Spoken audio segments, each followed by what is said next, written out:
Salut, aujourd'hui je te donne 5 solutions pour perdre le gras du ventre. Donc, c'est pas des astuces, c'est des solutions, des vraies solutions qui marchent. Alors, solution numéro 1, des astuces que même si tu vas pas à la salle de sport ou que tu n'as aucun ustensile à la maison, tu peux utiliser. Donc, ça s'adresse aux gens qui n'ont pas le temps d'aller à la salle de sport ou même ceux qui ont le temps, ça peut les aider aussi. Solution numéro 1. Alors, comment est-ce qu'on perd le gras du ventre? Perdre le gras du ventre, il faut bouger tous les jours. Donc, la solution numéro 1, c'est fais tes 10 000 pas par jour.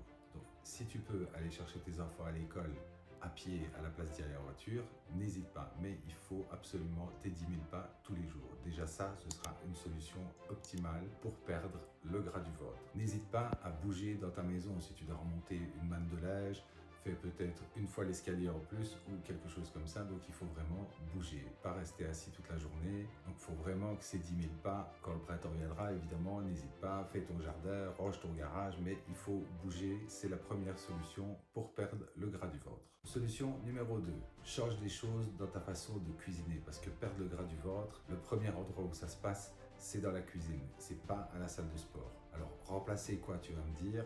Commence déjà par cuisiner avec de l'huile d'olive ou de l'huile de tournesol. Ça fait vraiment la différence comparé à de la margarine, du beurre à cuire, etc.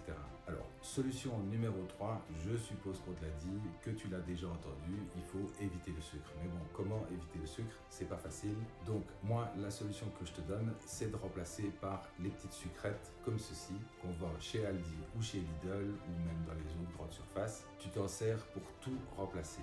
Donc, si tu mets du sucre dans ta sauce tomate, tu mets ça à la place. Si tu mets du sucre dans ton café, tu mets ça à la place. Enfin bref, toute la cuisine que tu fais avec laquelle il y a du sucre dedans, tu peux mettre ça à la place.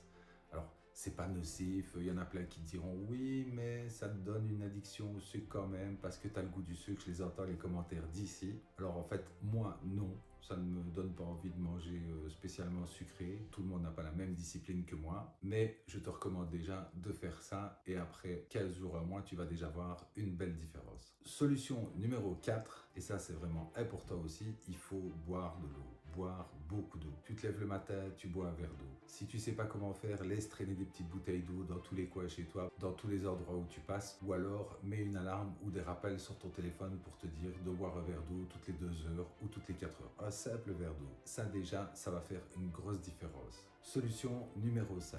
Remplace tes farines par de la farine d'avoine. Ça se vend chez Colruyt, ça se vend partout dans tous les magasins. Là déjà, même pour faire des crêpes, ça va te faire une énorme différence. Ça va t'apporter des protéines, des fibres. Ça te fera une hausse moins forte de glucides, ce qui fera fondre ton gras. Alors,